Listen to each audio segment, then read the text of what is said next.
El fútbol es un juego universal y como deporte mundial que es, debe estar al servicio de todos y de la juventud en particular. 400 millones de jugadores y casi 1.000 millones de seguidores. El deporte más practicado a nivel mundial y que alcanza las mayores cotas de apasionamiento. Es el verdadero juego de la gente. Es el deporte de todos.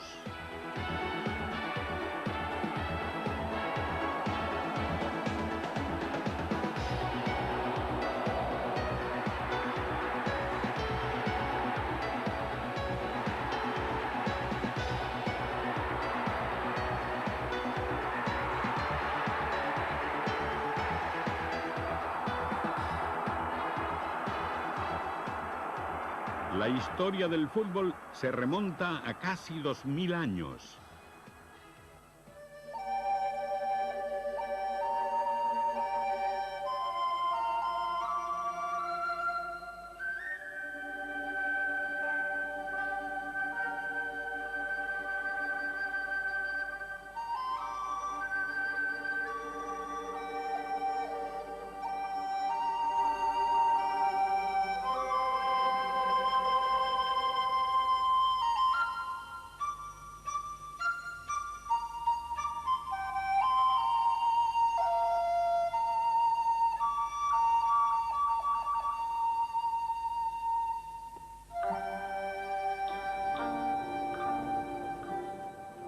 Todas las principales civilizaciones del mundo han dejado vestigios de juegos similares al fútbol.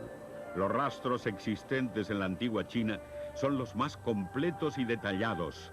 El profesor Liu Bingguo es la principal autoridad en el tema del antiguo fútbol chino, el Suchu. Según la tradición, el fútbol chino comenzó hace 5000 años, en tiempos del emperador amarillo. Sabemos por nuestras investigaciones que este fue el primer lugar donde se practicó el fútbol. No hay evidencia viva del emperador amarillo, pero sí pinturas muy detalladas de dinastías posteriores. El fútbol chino presentaba 3 modalidades o estilos. El primero era una especie de representación consistente en malabarismos con el balón. Solo intervenía una persona. He aquí el más antiguo. El segundo se practicaba con una portería en el centro y un equipo a cada lado de esta.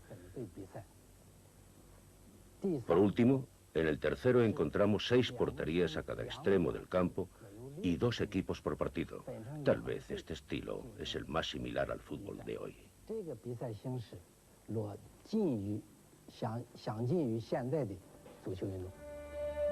Estos manuscritos pertenecen a la dinastía Ming y fueron impresos en el siglo XV, pero tenemos indicios mucho más remotos.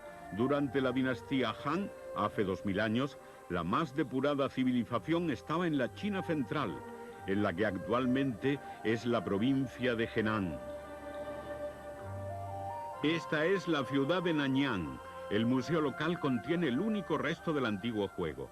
Estos relieves que representan guerreros Han jugando al fútbol proceden de las tumbas que había en los campos de los alrededores y revelan una etapa muy antigua de la historia de la China. Es la primera vez que un equipo de producción extranjero logra permiso para filmar estas esculturas. Un reciente descubrimiento en una tumba próxima, aún en proceso de reparación, nos muestra un futbolista Han de 2000 años de antigüedad.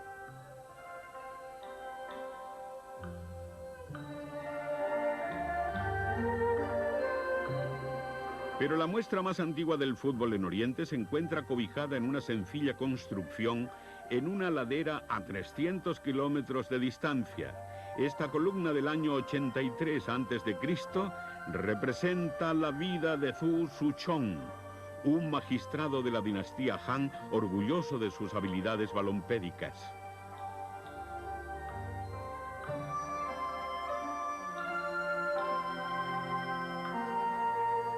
El Suchu ya no existe como juego. Pero en el vecino Japón ha sobrevivido un descendiente, el extraño juego del Kemari, representado en un santuario sintoísta en la histórica ciudad de Kioto.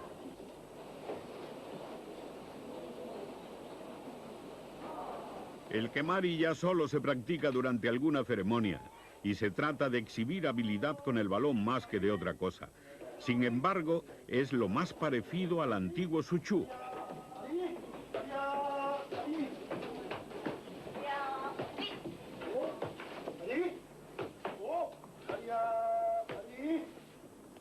Existe otro juego procedente de la antigua China que goza de gran popularidad en el sudeste asiático. Es el Sepak Takraw, que precisa mucha habilidad con la pelota y que aún existe como juego de competición. Tiene sus propios campeones mundiales y supone todo un acontecimiento en los Juegos Asiáticos.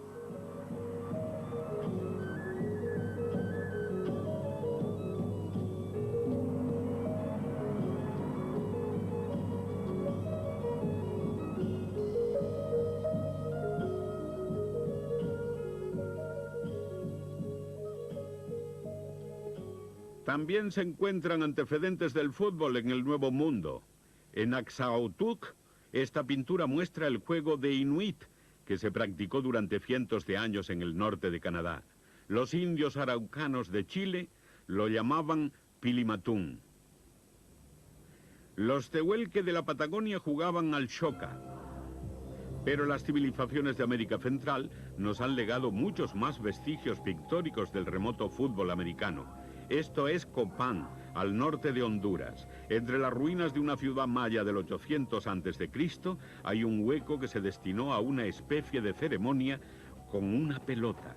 Un posible origen del fútbol también podría ser la costumbre de los mayas de celebrar la victoria tras una batalla con un juego ritual en el que se utilizaba la cabeza de los vencidos a modo de balón. Posteriormente, esta costumbre pasó a ser centro y fundamento de sus creencias.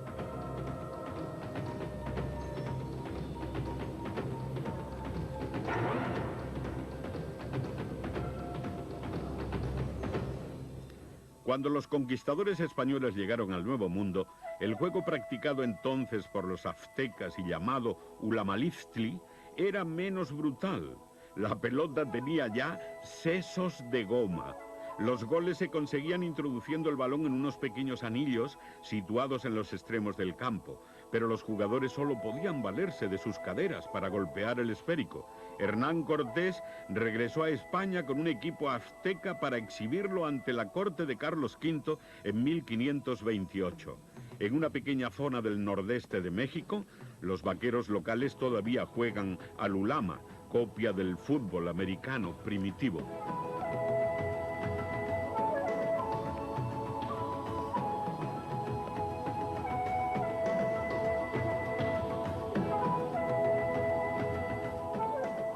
Pero ni la tradición oriental ni la americana son auténticas raíces directas del balompié actual.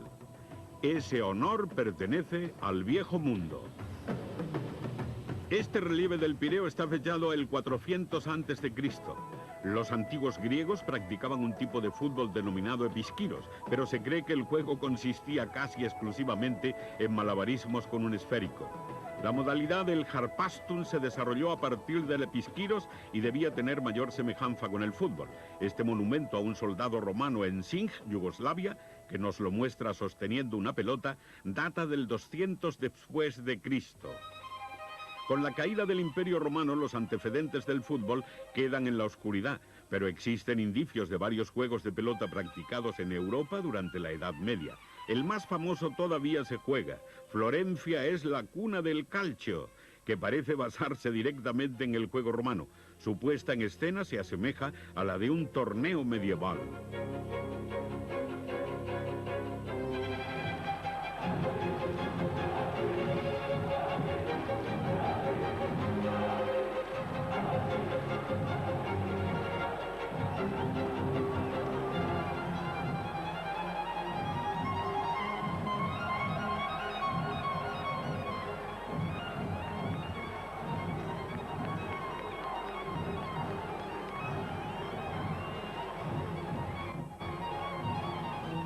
El calcio tiene una historia famosa, muy ligada a Florencia y al Renacimiento italiano.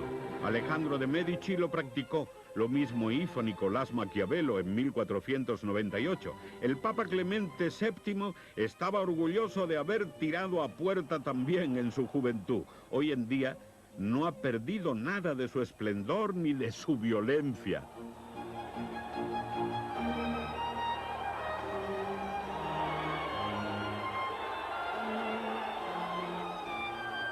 El caos y la pasión son típicos del fútbol medieval junto a un apego a lo tradicional, intensas rivalidades y descarada agresión física.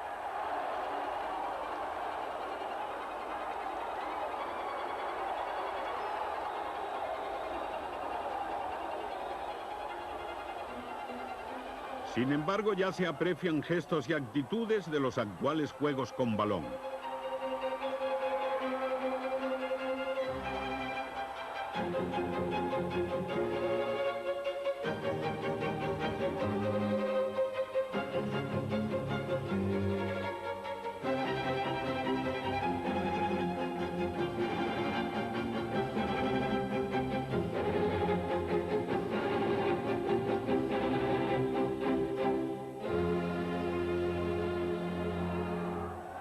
En los del norte de Europa hay menos organización y ciertamente menos atractivo, pero la misma intensidad. En la Bretaña francesa jugaban al azul, una refriega entre pueblos vecinos. Actualmente no se practica, pero se ha resucitado para este programa.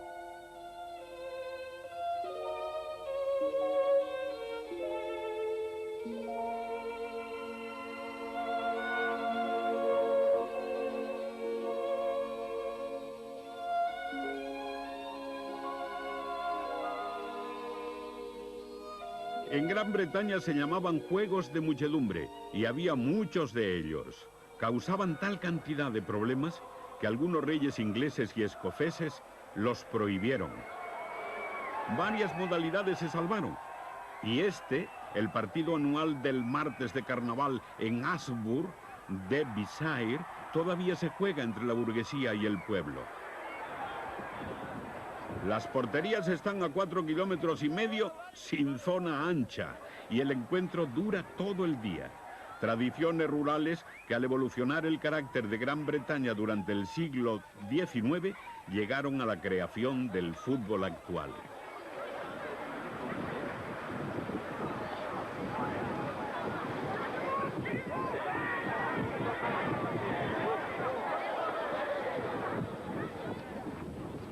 El primer gran paso se dio en los colegios públicos ingleses. A finales del siglo XVIII eran instituciones desordenadas y arbitrarias que albergaban a los ociosos hijos de los aristócratas, pero a medida que los retoños de las nuevas clases medias comenzaron a llegar a los colegios, la disciplina se fue endureciendo poco a poco. Independientemente, cada colegio público tenía su juego de muchedumbre, pero en los primeros años del siglo XIX comenzaron a surgir reglas para unificarlos. Algunos ilustres directores, como el doctor Arnold del Colegio de Rugby, descubrieron que ciertos juegos podían transformar la agresividad de los escolares en seguridad y fuerza de carácter.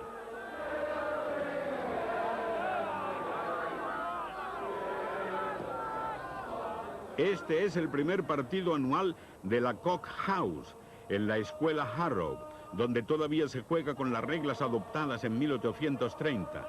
Harrow, desde el principio, prefería el estilo del dribbling, el regate y el pase, más que el de patadón y tente tieso, o sea, patada y carrera. Fue el primer colegio que tuvo 11 jugadores en cada equipo. El gol se conseguía introduciendo el balón entre dos palos verticales. Las reglas de Harrow y la influencia de sus antiguos alumnos constituyen los pilares del fútbol moderno.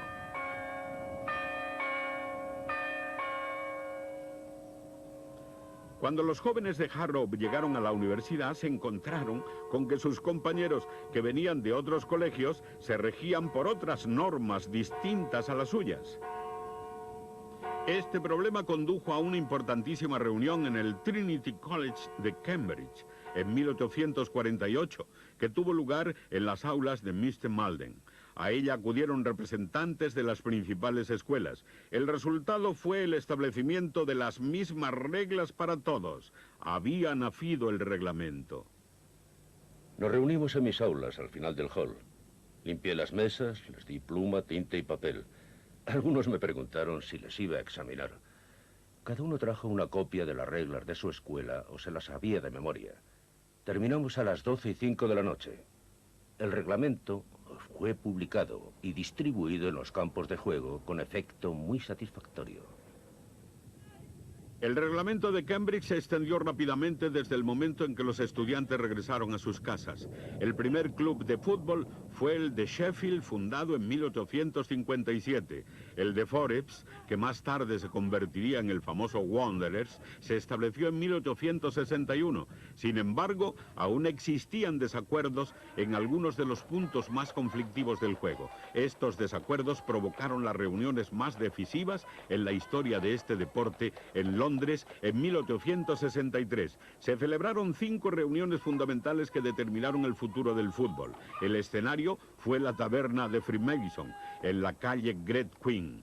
Asistieron a las reuniones los representantes de la mayoría de los clubes recién creados. Aunque el estilo determinado por Harrow Cambridge estaba ganando terreno, aún existía un considerable desacuerdo sobre si el juego debería ser del tipo patadón y carrera al estilo del rugby o regate y shoot. El señor Pember fue elegido presidente. El señor Pember está diciendo que la simplicidad del juego tan estimado por los estudiantes de los diferentes colegios se está perdiendo debido a la confusión existente en el apartado de las reglas o normas. Aconseja crear un código común. Cada minuto de las reuniones está latente para el recuerdo en las oficinas centrales de la Asociación Inglesa de Fútbol. Por eso sabemos que el proceso duró semanas y que los momentos más decisivos se fraguaron en la 5ª reunión el 1 de diciembre. Morley y Olcott, ambos de Cambridge, propusieron 2 cambios significativos. Que el que acometiese, golpease o diera una patada al contrario fuera sancionado, y también que se prohibiese correr con la pelota en las manos. Mr. Campbell, de Blackheath, se opuso radicalmente. Campbell aduce que el juego se ha desarrollado permitiendo las patadas y que si eliminan esa posibilidad desaparecerán su sal y pimienta. Por su parte, el presidente puso a votación la sensata propuesta de Cambridge, siendo esta aceptada.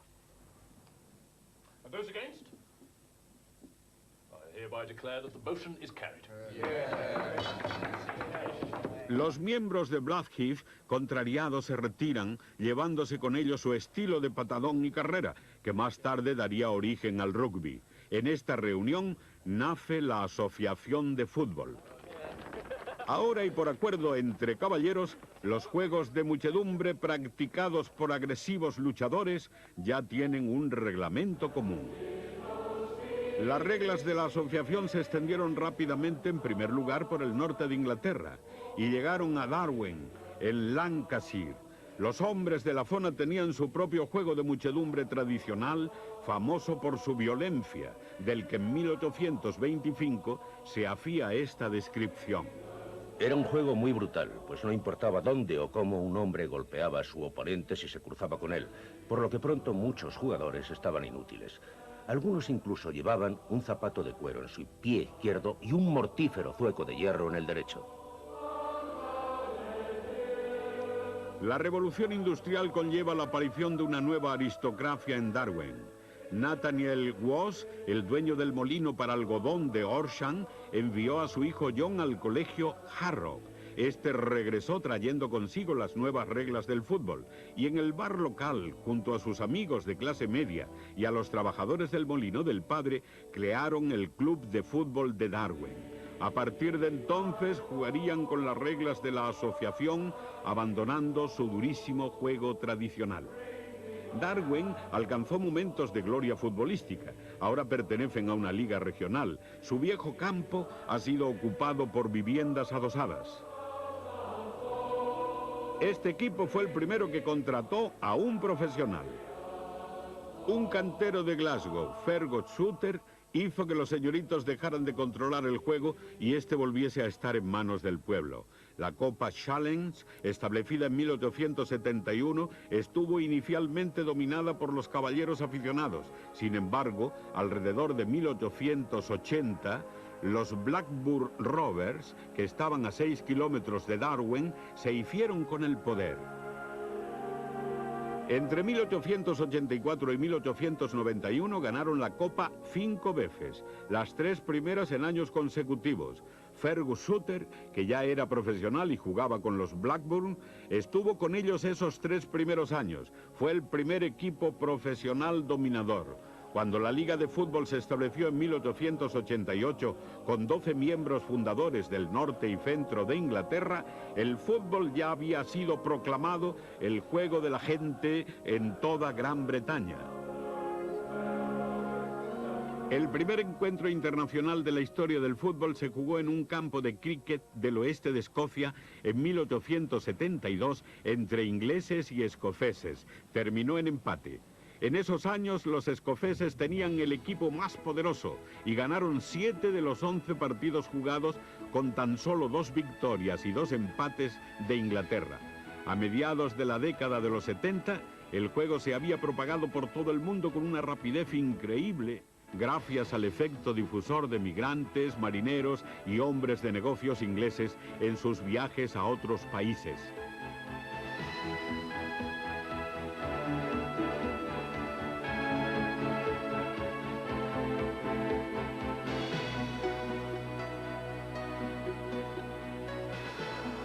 Irónicamente, al comienzo del nuevo siglo, la estrechez de miras de las autoridades inglesas impidió a Gran Bretaña tomar el liderazgo en el desarrollo del fútbol mundial. Este liderazgo lo alcanzaron un francés, Robert Guérin, y un belga, Louis Miliaus, quienes se habían conocido en el primer encuentro internacional entre los dos países el 1 de mayo de 1904. Unos días más tarde se celebró una reunión en una pequeña estancia en el 229 de la calle Saint-Honoré de París.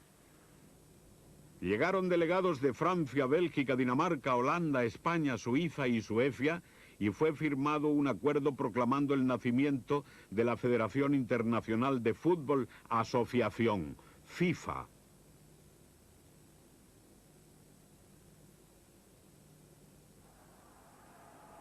El fútbol se juega en las Olimpiadas a partir de 1900 y desde 1912 se convierte en parte esencial de las mismas. El estallido de la Primera Guerra Mundial en 1914 significó un trágico paréntesis en el desarrollo del fútbol, aunque para entonces el juego era tan común en toda Europa que cuando las tropas alemanas e inglesas declararon una tregua en la mañana del día de Navidad de 1914, decidieron sustituir las armas por el balón y jugaron un partido en el campo neutral delimitado por los surcos de las trincheras.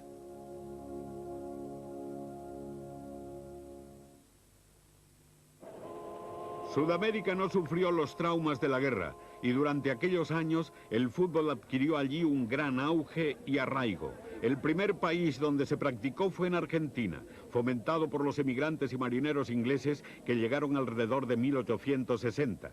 Los juegos se convirtieron en algo más que en encuentros intrascendentes entre amigos.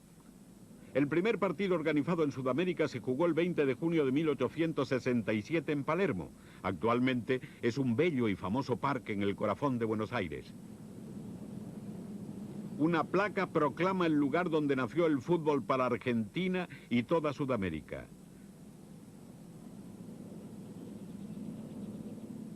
Pero cuando adquirió un notable desarrollo fue en 1880. Un escocés, Alexander Watson, se convirtió en el director de la English High School de Buenos Aires. Era un jugador inteligente y astuto. Enseñó el juego a sus alumnos y con ellos formó un equipo. Hutton es reconocido y venerado como el padre del fútbol argentino. La influencia inglesa era muy fuerte. Gracias a los marineros, profesores y ferroviarios, el fútbol se difundió y desarrolló con gran rapidez. El primer club de importancia fue el Alumni, dirigido por Watson Hutton, que se erigió en el mejor equipo durante 11 años. El Alumni derrotó a un combinado sudafricano en 1906 en un partido que supuso la primera victoria sobre oponentes del otro lado del océano. Acontecimiento que provocó un gran revuelo popular. De repente, todo el mundo hablaba de fútbol. Los ingleses también fueron autores de su introducción en la vecina Uruguay. En 1860, William Leslie Poole, conferenciante del Colegio Inglés de Montevideo, enseñó el juego a sus alumnos, uno de los cuales, Enrique Lichtenberger, fundó la Asociación Uruguaya de Fútbol. El primer partido fue organizado en 1878 en la región de Blanqueda, cercana a la capital uruguaya. En el mismo campo, 11 años más tarde, un equipo de Montevideo se enfrentó a otro de Buenos Aires, hecho que supuso el comienzo de una tradicional rivalidad entre Argentina y Uruguay, que ya perdura durante más de un siglo. En 1891 se creó el primer club, el Central de Críquet del Ferrocarril Uruguayo, que más tarde se convertiría en el Peñarol de Montevideo. Desde sus inicios, el fútbol sudamericano desarrolló su estilo definitorio, buen toque de balón y habilidad que se opuso con éxito al fútbol fuerza europeo. Es el boom del fútbol. En 1916, Buenos Aires fue la ciudad organizadora del primer campeonato sudamericano. Argentina, Brasil, Uruguay y Chile compitieron por este primer trofeo. Uruguay fue el vencedor.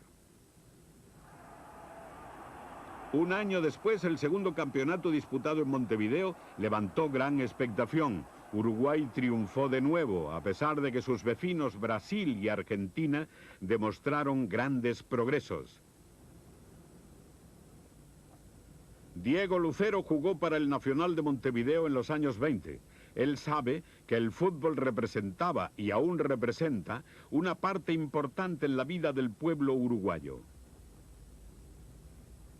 Primero, porque son una zona en que la latinidad, o sea, le ha dado esa inventiva y esa lucidez mental a los muchachos, y luego son muy pobres, ¿sí? El gran fútbol ha germinado en los países muy pobres porque los chicos no tienen otro juguete que la pelota.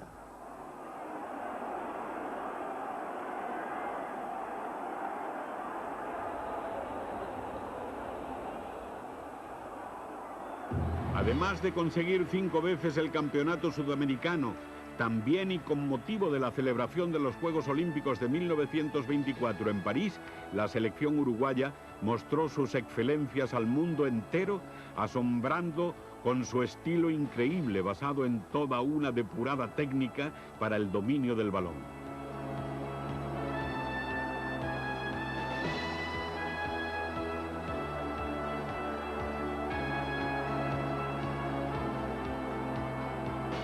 Esa Olimpiada fue asimismo testigo del nacimiento de la primera gran estrella internacional, el primer crack, José Leandro Andrade, la perla negra.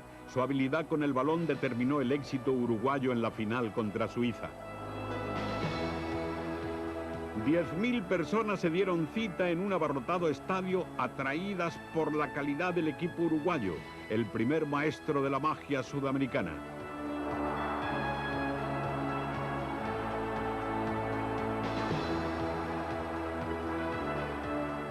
El resultado fue una clara victoria por 3-0. En Montevideo, el equipo era vitoreado como campeón del mundo. En el Museo de Fútbol de la capital uruguaya se encuentra este cuadro con las fotografías de aquellos míticos jugadores en memoria de sus hazañas. 4 años después, en la Olimpiada de Ámsterdam, el fútbol sufrió un duro revés al producirse la ausencia de la mayoría de las selecciones europeas que objetaron una ridícula coincidencia de fechas con sus campeonatos nacionales. El que no faltó a la cita fue Uruguay, y en la final contra Argentina ganó por 2-1, reteniendo así el título olímpico. En aquel año de 1928, ya se especulaba de manera decidida con la primera Copa Mundial de Fútbol.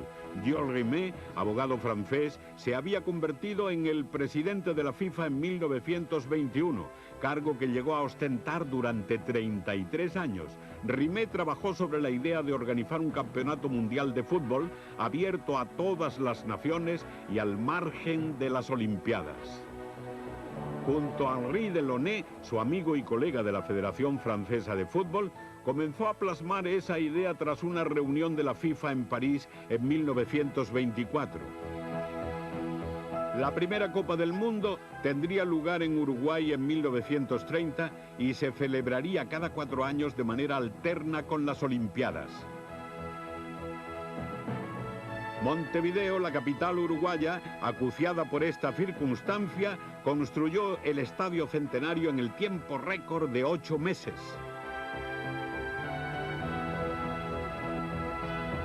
Lysiane Laurent, que jugó ese campeonato en el equipo francés, guarda recuerdos muy vivos, inolvidables del viaje en barco, una travesía que duraba más de 2 semanas.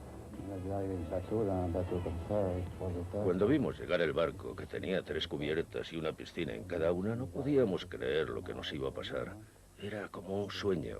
Realmente fue un sueño para todos nosotros, porque viajar a las Américas era como ir al paraíso. El crucero fue un placer y nos recibieron muy bien cuando llegamos. Además recuerdo todas aquellas fiestas en el barco. Pero no vayan a creer, realmente entrenábamos cada día. Cada mañana nos ejercitábamos en cubierta y en el gimnasio. Es tan maravilloso recordar esos momentos únicos. Todos nos hemos preguntado varias veces si realmente los habíamos vivido. A su llegada a Montevideo, los equipos se encontraron con un magnífico estadio prácticamente terminado. La primera Copa del Mundo podía levantar el telón. Por desgracia, muchas naciones europeas faltaron a la gran cita, en esta ocasión argumentando razones de lejanía. Solo 13 equipos desfilaron en la ceremonia inaugural, uno de ellos el italiano, seleccionado personalmente por el rey Carolo. El trofeo de la Copa Mundial fue meticulosamente seleccionado por Jules Rimet. Tenía 13 centímetros y medio de alto, pesaba casi 4 kilos y estaba hecho de oro macizo. En el primer partido, México jugó contra Francia. Lysiane Laurent fue uno de los protagonistas. El partido comenzó de forma normal, con ambos equipos luchando bravamente por la victoria.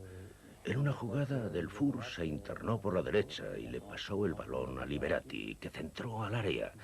Yo me introduje por el centro y rematé de volea marcando un bonito gol. Todo el mundo estaba muy contento, pero entonces no se llevaba eso de besarse. Han pasado más de 60 años desde aquel día memorable, pero Lysiane Laurent, conocido entre sus amigos como el pequeño cadete, todavía se mantiene en forma en su casa de Besançon a sus 83 años. Resulta curioso y hasta irónico que sea ahora cuando el pequeño cadete reciba el reconocimiento que se merece por haber logrado el primer gol que se marcó en unos mundiales. Lysiane Laurent y Francia no consiguieron llegar a la final, que fue disputada por los 2 equipos que todo el público quería, Argentina y por supuesto Uruguay.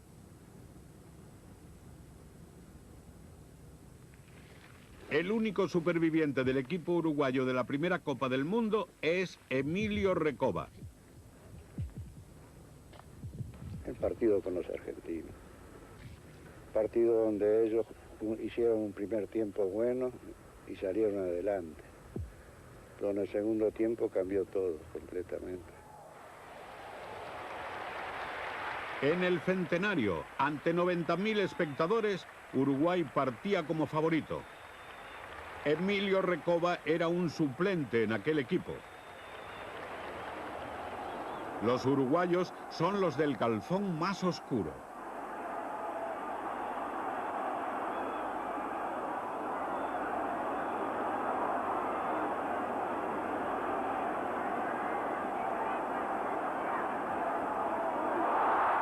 El equipo de casa fue el primero en marcar.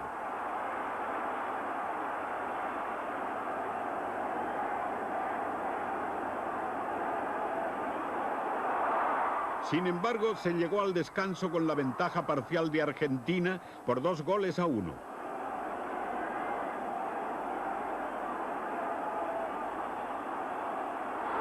La verdadera fiesta comenzó con este empate por parte de Uruguay. Posteriormente, los uruguayos se volvieron a adelantar en el marcador, 3-2.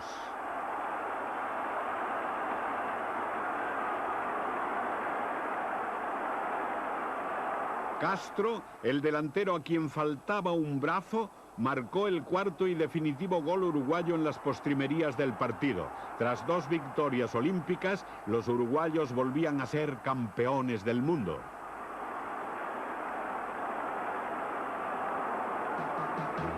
El trofeo de oro fue entregado por Gilles Rimet, un acontecimiento que volvía a ratificar la gran categoría del fútbol uruguayo. Una alegría muy grande. No era lo que se tenía que festejar eso. Imagínense, veníamos de 2 olimpiadas, con triunfo de 2 olimpiadas, con 7 sudamericanos, y ganar el primer campeonato del mundo es un récord. Yo eso que creo que en el mundo no se conoce.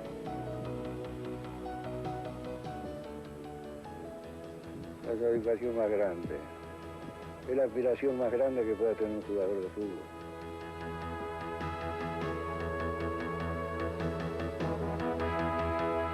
Y así nació la Copa del Mundo.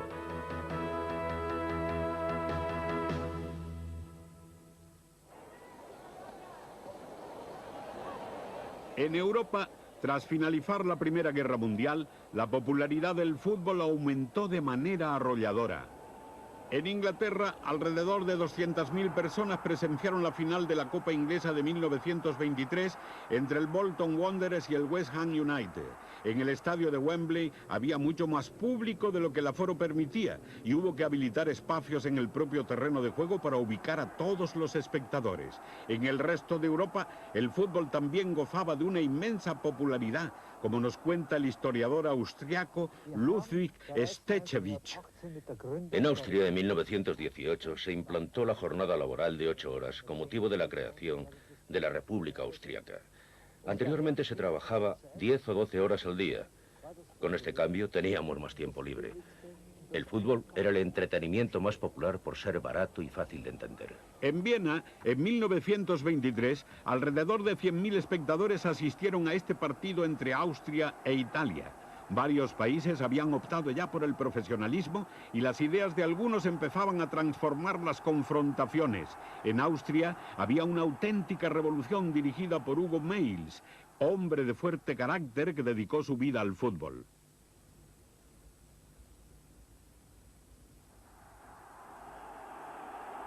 Una de las grandes innovaciones de Meils fue la competición entre clubes de diferentes países. En 1927 fue creada la Copa Mitropa para seleccionar al mejor equipo centroeuropeo, aunque quizá la experiencia de este primer encuentro en Viena dejara mucho que desear, pero observen qué cantidad de público.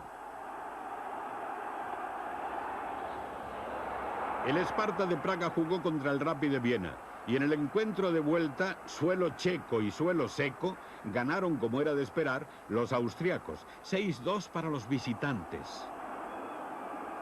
El Rapid de Viena se llevaba para sus vitrinas la primera Copa Mitropa y sus hombres eran el principal armazón de lo que Meils realmente deseaba, un gran equipo nacional austríaco.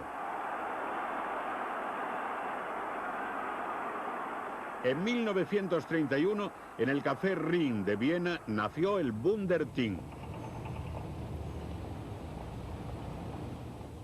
Esta cafetería constituía el refugio de los periodistas deportivos vieneses, la mayoría de los cuales estaba en desacuerdo con la selección de jugadores que había hecho Mayls. Por una vez, Mayls decidió hacerles caso. Teníamos dos excelentes jugadores, ambos delanteros centros de sus clubes. Schweidel, del Viena, y Sindelar, del Austria, al que llamaban el hombre de papel porque era muy delgado. Los periodistas eran partidarios de alinear a ambos, Sindelar como delantero centro y Schweidel en una posición totalmente revolucionaria, entrando desde atrás, como media punta o conexión. Así se hizo contra Escocia, el 16 de mayo de 1931, y les ganamos por 5-0. El recién nacido Wunderteam, conmemorado con este cuadro que adorna la sede de la Federación de Fútbol Austriaca, resultó imbatible durante casi 2 años. Jugaron 12 partidos contra los mejores de Europa, 10 victorias, 2 empates y 49 goles a favor. El líder indiscutible era Matthias Sindelar, jugador habilidoso e imprevisible, ayudado por un fuerte y compacto equipo. En 1932 el Wunderteam viajó a Londres para afrontar una verdadera prueba de fuego, un partido contra Inglaterra que nunca había perdido ante un equipo extranjero en las islas.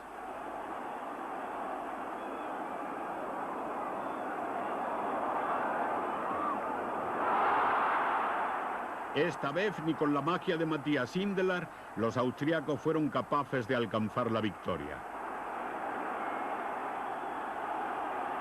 Pero estuvieron cerca de conseguirlo, ya que Inglaterra venció por un solo gol de diferencia, 4-3. Este resultado hizo vibrar al fútbol mundial. La afición inglesa se estremeció. A pesar del resultado, quedaba claro que no eran imbatibles. En esos años Europa vivía unos momentos políticos muy particulares. La Italia de Mussolini intentaba dejar su huella en la historia y una de las maneras de conseguirlo era en el aspecto deportivo.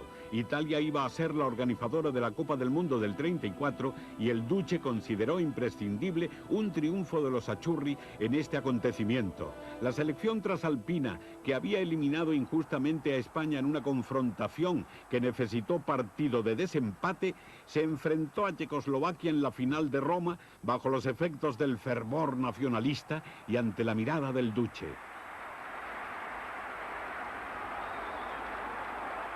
Aquel día el capitán del equipo checoslovaco era su guardameta František Planicka. Había una atmósfera maravillosa. Todos esperábamos llegar a la final. Cuando lo conseguimos, nuestra intención era hacerlo lo mejor posible. Lograr el mejor resultado en la historia de nuestro equipo. Lo intentamos con todas nuestras fuerzas. Sin embargo, el árbitro, señor Ekelin de Suecia, fue visto en el palco de Mussolini antes del partido. Allí permaneció durante bastante tiempo. Le dieron órdenes, le dijeron qué debía y qué no debía hacer. Y nosotros fuimos las víctimas. Nunca se pudieron probar estas acusaciones y Checoslovaquia estuvo a punto de conseguir la victoria en la segunda mitad del encuentro gracias a un golazo de Antonín Puk. Quedaban tan solo 7 minutos cuando los azzurri consiguieron el empate con un gol de Raimundo Orsi. Después, para deleite de Mussolini, Angelo Schiavio consiguió el tanto de la victoria en tiempo de descuento. El equipo italiano se convirtió en campeón del mundo. Planicka, ahora retirado en Praga, conserva muchos hermosos recuerdos de los grandes días de su vida, pero hay uno torturante, el balón que no pudo atrapar en 2 ocasiones cuando el 1-2 de Italia. El equipo italiano era insaciable. En 1935 jugó en Viena contra Austria y descubrió a su nueva estrella, Silvio Piola. El delantero marcó los 2 goles con los que Italia derrotó a la antiguamente poderosa Austria y se convirtió en el ariete más temido de su época. Este encuentro significó también un triunfo para su director técnico Vittorio Pozzo. No tengo más que gratos recuerdos para Vittorio Pozzo. No solo era un gran técnico, siempre animaba a sus jugadores cuando estos necesitaban ayuda. Era muy humano. No puedo decir nada mejor.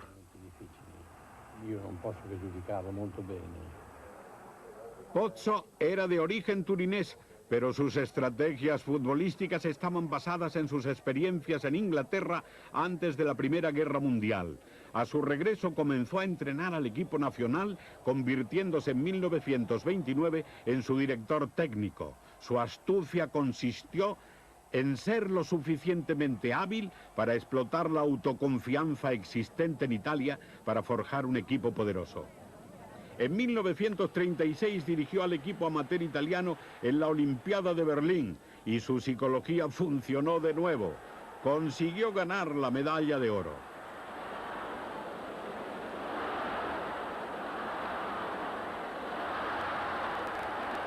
Pero el mapa de Europa estaba cambiando rápidamente. En 1908, Austria dejó de existir como Estado soberano al ser anexionada por el Tercer Reich.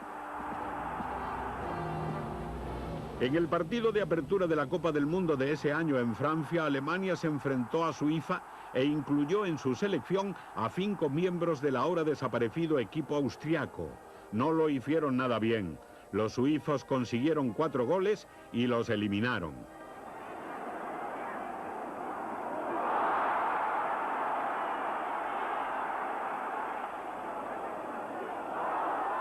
Los favoritos del Mundial francés eran de nuevo los italianos. Piola estaba en la cumbre y el orgullo italiano les obligaba a mantener el título mundial. El primer obstáculo fue Noruega, a la que derrotó en la prórroga por 2-1.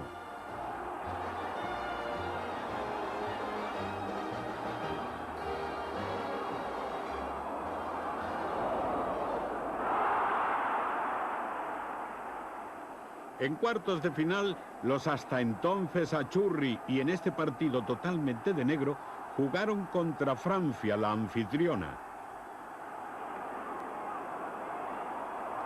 3-1 y una tonta distracción y para adentro el balón. En la semifinal su oponente fue Brasil. Los brasileños, únicos sudamericanos presentes en Francia, tenían en Leónidas da Silva uno de sus más brillantes jugadores. Contra Polonia mostraron por primera vez su talento goleador en Europa.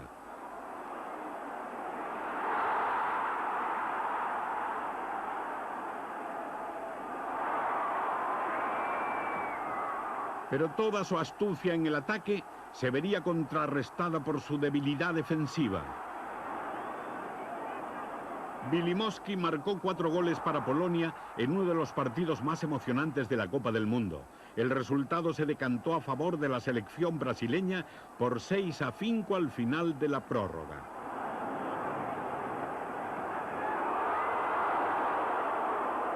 En semifinales, choque en la cumbre, Brasil-Italia. El equipo revelación del Mundial contra el todavía campeón del mundo. Los brasileños estaban tan seguros de su superioridad que no alinearon a Leónidas, algo tocado, reservándolo para la final. Habían minusvalorado a los campeones mundiales.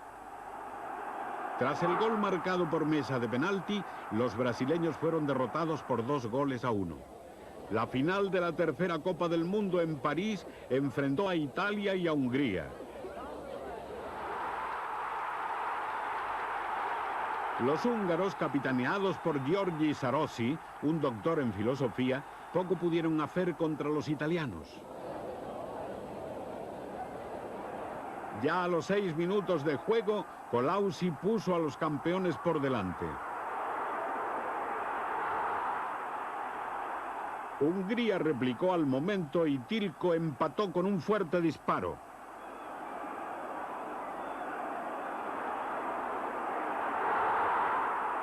Italia, que no había sido derrotada por Hungría desde hacía 13 años, presionó de manera insistente y agobiante la defensa húngara. Disfruten con la técnica de la delantera italiana.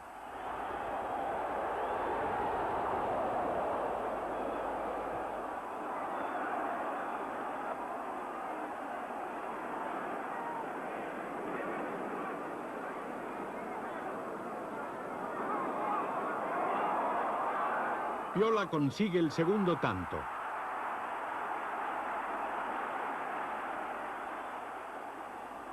Más tarde, otro gol de Colausi pondrá el marcador en 3-1, resultado con el que se llegó al descanso. En la segunda mitad, una cierta relajación trasalpina permitió que Sarossi redujese la diferencia a un gol, con la consiguiente preocupación para Pozzo.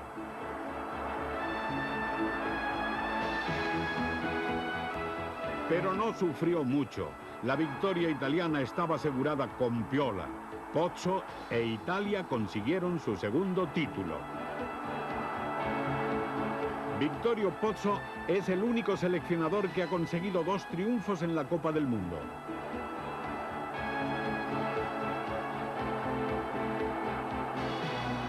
El trofeo fue recogido por el capitán, un jugador con nombre de estadio de fútbol, Giuseppe Meazza. Pero su victoria significaría el último capítulo de la historia del fútbol europeo durante casi una década. De nuevo el mundo se sumergió en un conflicto bélico.